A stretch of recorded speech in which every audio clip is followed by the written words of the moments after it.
last week. We had a good Raw this week. That's 2 in a row. We have a good one next week. That's called a winning streak. It has happened before. Yes, sir. All things considered, 3 hours long, injuries to the top guys, no part-time performers like Brock Lesnar, Undertaker, or Triple H to be seen. That was a good Monday Night Raw. Not great, not spectacular, not record-setting, but a good Monday Night Raw. Movement in a lot of characters and storylines, solid matches. WWE still worked in the entertainment and cross-promotion pandering with Dr. Phil, so they satisfied everything. They got the special guest featured a couple times, and it wasn't quite as bad as I thought it would be.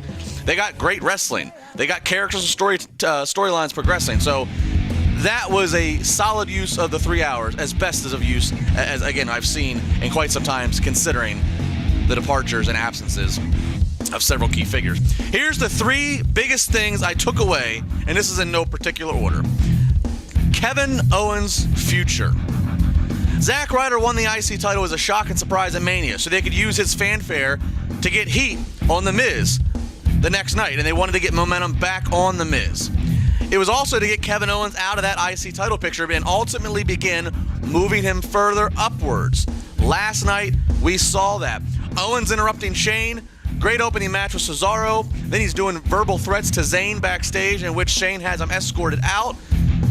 If you're a heel like Kevin Owens, this is beautiful booking that has to get you excited for what your future could hold. I'm not saying it's possible. Well, it is possible. I'm not saying it's going to happen. I'm not even saying it's necessarily the smartest thing. But just do it in your mind. You know, just do it in your mind when you have a few minutes. Just put the hypothetical in your mind. Kevin Owens versus Shane McMahon.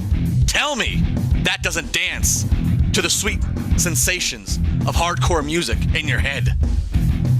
Roman Reigns, number 2. Roman Reigns. I can't quite piece together all we saw, but I know enough to say he's getting a huge reaction, for positive or for negative. Has a better attitude to him of being the guy versus pandering to the crowd. And he's definitely the hunted, which could bring out some interesting possibilities. You got Bray Wyatt and his family now on the face side of the fence and appearing to subtly start targeting the world title. Then you have AJ Styles, earned his way to the number 1 contender status, who inevitably is coming for the title, and maybe with his family. Which brings me to topic number 3.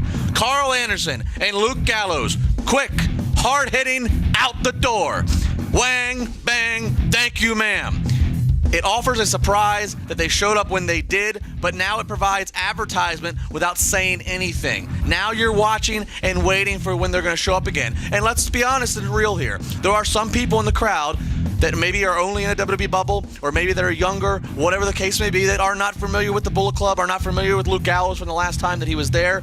And so therefore, that's why you don't need to do a whole bunch of flashes on the Titantron for weeks and weeks and weeks, teasing that the Bullet Club's coming. Let these 2 guys, yes, it was very outsider-esque, come in, raise hell, leave. You start to educate the audience. For those who are already aware of it, they're already excited. It kind of works in favor of everybody. The cynicism and complaints, though, of course, the cynicism and complaints, the C and MF and C's, cynicism and complaints from those wanting answers. Now. Slow down. Absorb it.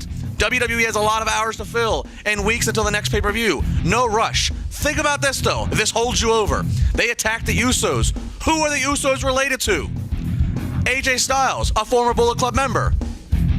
Who is he challenging soon that's related to the Usos? If you hate it so bad, turn the channel, cancel the network subscription. Otherwise, let it play out. We got a solid hour of wrestling reality here on TribLIVE Radio coming up.